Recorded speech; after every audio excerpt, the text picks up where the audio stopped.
been there before, or if you don't know much about it, it is a very white, wealthy, privileged town. And I'm part of a group called Vox Feminista, and we are a group of people who, it's a primarily white group, and we were talking to a primarily privileged white audience. And we did a show called White Lies, where we were addressing, every 6 months we do an issue. And in this particular show, we were addressing issues of white privilege and white supremacy. And I wrote this piece for that show. And I've changed bits of it as of late. But this is, just one of those poems I don't put it about not reading lately. So, we're on our way back to school from gymnastics class. And only in Boulder, Colorado, the kids are singing John Lennon's Imagine at the back of the bus when Jessie stops herself mid-verse, stretches her arm across the aisle like a sunbeam, tugs at the edge of my shirt and asks, Andrea, what does hatred mean? Jessie's 5 years old. Anything I say she's going to believe, but I realize I don't know the answer. I'm not sure what hatred means. I could guess and say it's the opposite of love. I could guess and say Jessie, hatred is why there were nothing but white faces on our private school bus, but Jessie isn't white yet. Go ahead and ask her.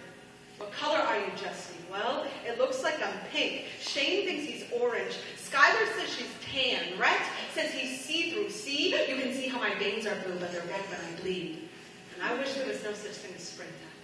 Because I don't trust the machines that will one day be planting seeds in these gardens, teaching them some people are flowers, some people are weeds. Rip the weeds by their roots, ignore their screens, touch your own face to the sun, take what you want. You are the chosen ones. Sitting Bull said white people are liars and thieves. I want to tell Jessie he was wrong.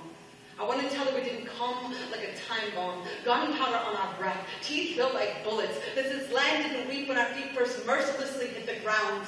I don't want to say we drowned and maimed the children, sliced long strips of their skin from bridal reins. I don't want to say the moon was slain, the constellations dispersed like shrapnel. Jessie mothers killed their babies, then killed themselves when they saw our faces on the horizon. And all that we left was a trail of tears. But if I have to say that, I want to say our boat stopped there.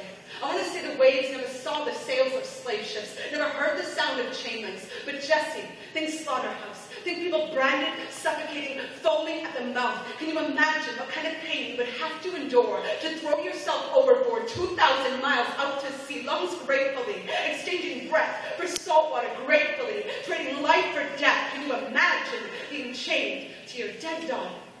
How many days would it take you to stop searching her hands for lifelines, to stop searching her fingertips for remnants of sunshine, to stop searching her wrist for a pulse, for just some sign of time turning backwards to when you knew people could never do things like this? And Jessie, this is not just a picture of our history, not just a picture of our past. We've been hundreds of years measuring the size of our hearts or the size of our fists, erecting our bliss on the broken backs of dark skin. The present is far from gift wrapped. Ask New Orleans. Ask mothers in the Bronx chasing rats at their babies.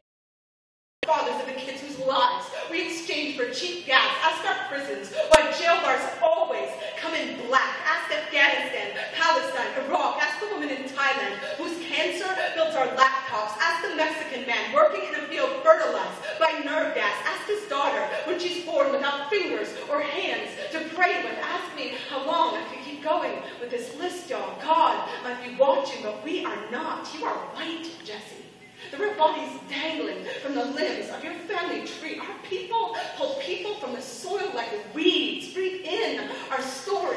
Force yourself to hold it in your lungs till you can hear our hymn sung beneath white sheets, till you can feel your own finger on the trigger of that gun. Feel yourself fire as he shouts. Do not look away as bullets enters hoodie, enters heartbeat. Now breathe out. This is where we come from. This is still where we are. And whether we're hateful or just asleep, the math adds up the same. You cannot call up the dead and say sorry. We were looking the other way. There were names and faces, our apathy, eulogies beneath our choices. There are voices deep as roots, thundering unquestionable truth through the white noise that pacifies our ears. Don't tell me we don't hear. Don't tell me we don't hear. When another boy comes to take away that rope gun, don't you think it's time something changed?